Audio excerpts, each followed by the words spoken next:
welcome back. Let's see what I would have done, which again, doesn't mean it's right. It's just what I would have done to improve the performance of the website.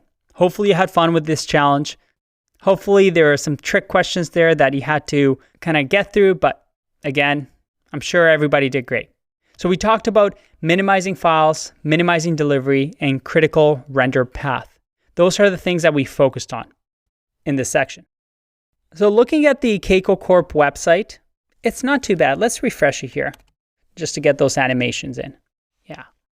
All right, I made the website, so I did cheat. I do know how we can improve the performance pretty well on this website because I made some things that were definitely not the prettiest. But you can see here, it's not a bad website for being what it is. It has some animation, some nice scrolling that we can do. But you'll also notice here that they're using some libraries that don't even work. So let's take a look at the code and see what I would have done to improve it. The first thing I would do is definitely look at the HTML file. And the HTML file over here, first thing that catches my eye is the massive amounts of style sheets that we have. We see that they have a ton, including Bootstrap, including transitions, carousel, animate, and obviously our main CSS file. If I look at those ones, I see that some of them aren't even minimized, so we probably should minimize those. But my first question is really, why do we need so many CSS styles? And do we really need them? Do we really need animate.css, or can we do some of those animations with just CSS animations and transitions that come natively? Again, you really want to focus on, do we really need this? Don't just keep tacking on different things just because it's easy to do. So again, I would definitely look into this and say, I could probably get rid of some of this. Then I scroll down and I see some script tags, and oh boy, there's a lot of script tags and they're all in the head, which definitely we don't want to do. We want to move all of these down to the very end of the body, unless they're super important. By looking at these, jQuery, carousel, parallax, scroll to, and nice scroll, well, we can definitely put all those down there. We also want to ask ourselves again, do we really need this? For example, scroll to, what it does, it's supposed to make us scroll to the part of the website that we care about, but you can see that it's not even working. So maybe we don't even need that. Again, looking at what you need and what you don't need.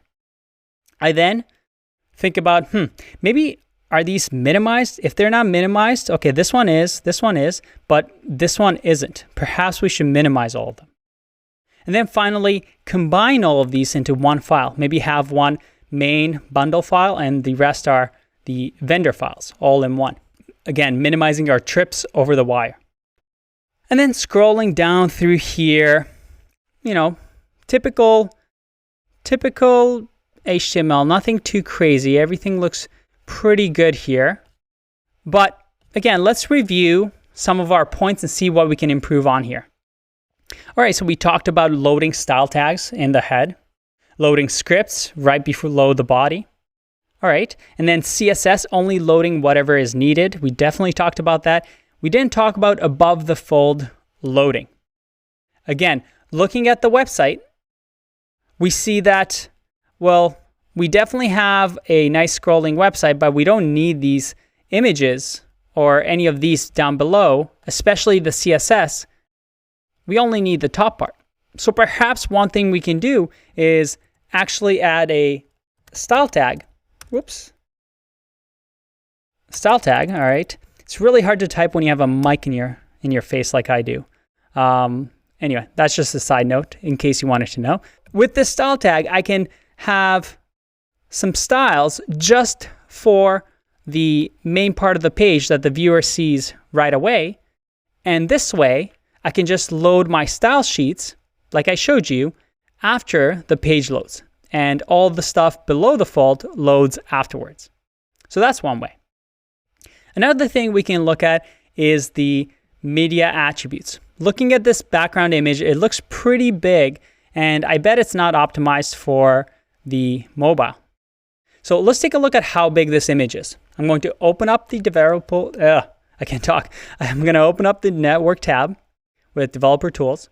And then I'm going to filter for images. And I'm going to refresh. And oh boy, that's a lot of images. I think it's the hero image. Yeah, there it is. So we see over here that this image is 1 megabyte. That's pretty ridiculous. We can definitely compress this and minimize this, and we definitely don't need that big of an image for a mobile screen. Also, let's take a look at all the requests that we're making on this page. Oh boy, that's 48 requests. We definitely don't need that many requests. By the way, this is how a lot of older websites used to work, and definitely not the best, I would say. All right, let's see what else we can improve here. We talked about the first three, but less specificity. In this website, they're not too bad with this, and this is one of those minor things that you don't really want to worry too much about. It does affect performance, but not to the extent of some of the other things, so I wouldn't worry too much about this, but I wanted to include it there anyway for you. We also talked about loading scripts, but we didn't talk about asynchronously or deferring those scripts. For JavaScript or for jQuery and all these other scripts that we didn't really need, we probably want to add an async or defer tag to them if we want to keep them around. We also want to minimize DOM manipulation and avoid long-running JavaScript. So let's take a look here. DOM manipulation, well, I think that's happening a lot, especially with all these animations that we see. Again, if we refresh, we see all the animations that happen here. We can definitely avoid some of this, especially using jQuery. The fact that they're using jQuery right now, let's take a look at some of the stuff that we do. The parallax, if we go to main, you see that they're using jQuery a lot. And that library is great. However, pretty much anything that you can do in jQuery, you can do with native JavaScript. I think there's a website called You Don't Need jQuery. Let's see.